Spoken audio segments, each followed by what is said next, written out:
At the World Economic Forum, the Canadian Prime Minister Mark Carney gave a now infamous speech about the current state of the world. In it, he said, "We live in an era of great power rivalry, that the rules-based order is fading, that the strong can do what they can, and the weak must suffer what they must." Nowhere is this more apparent in Europe. In the East, Russia continues its aggressive campaign of invasion across Eastern Europe, and in the West, America threatens its own allies like Canada and Denmark with annexation. If we live in an era of great power conflict, then it seems that the smaller nations of Europe will be the first to bend the knee to the new great powers. But this outcome isn't guaranteed. Across Europe, there is a rising call for unity, for the European Union to integrate further and become its own great power, capable not just of defending itself, but of protecting the rules-based order. But what would such a country really look like, and is it really possible? Well, if the European Union as it is today were to unite into a single country, it would instantly become a leading world power.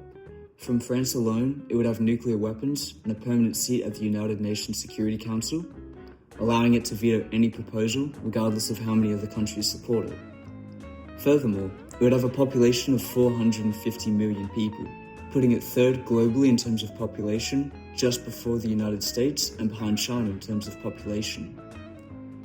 Economically, its nominal GDP, which basically measures the value its economy produces each year, would be about 23 trillion US dollars, putting it second in the world, just behind the United States and in front of China.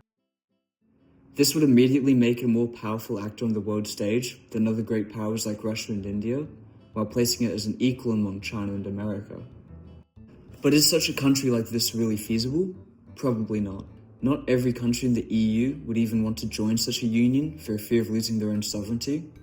This means any proposals to unite would be instantly vetoed, since for some stupid reason, in the European Union, every time they vote on a proposal, any of the 27 states can veto it. So you could have like 95% of the alliance on board, with millions of supporters, but some unimportant little speck on the map like Luxembourg or Bulgaria can shoot the entire proposal down. This bureaucracy in the alliance is partially why the European Union is so unpopular. Like, the EU will pass one law every 4 years about having a common charger for phones, and then go back to sending strongly worded letters to Trump asking for military aid.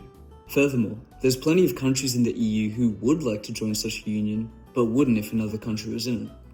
Take Greece for example. In order to join the European Union, Greece had to lie about its own financial situation, saying that their debt was much lower than it actually was, and generally that their economy was doing a lot better. This wasn't just a one-time thing either. Multiple administrations kept this lie going. Anyway, in 2009, Greece's economy kinda collapsed due to the massive debt they said they didn't have. And obviously Greece can't pay back its debt, since that's kind of the whole problem. And they used the European Union's currency, so this whole dumpster fire is kind of bringing the rest of Europe's economy down with it. So eventually, in order to actually solve the crisis, the European Union and some of its own member states like Germany and Finland directly had to give the European government bailouts and loan extensions to help them out of the crisis.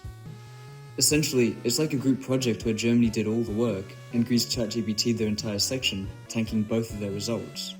Understandably, a lot of countries in Europe wouldn't want to join a union with more dodgy and corrupt countries like Greece. So can such a union still really work? Well, solutions have been proposed, most notably by Macron, the president of France. Macron outlines a multi-level reform to the EU, where the Union has differing levels of integration. The European Union itself would be somewhere on the lower end, while economic integration and total federalization would be higher up. The plan is actually really smart when you think about it. This lets federalization occur without forcing any nation who doesn't want to join, and also allowing the less integrated European Union we have today to still expand. I mean, think about it. Like Georgia, for instance, has been wanting to join the European Union for decades, and in a model like this, that would actually be a lot more viable. Putin can't throw a hissy fit about EU expansionism if Georgia's literally just joining an arrangement to have free trade and free movement, changing the Georgian passport to a European Union one. So yeah, honestly, Europe should adopt a multi-level European Union. It's not like NATO's a viable means of protection anymore anyways.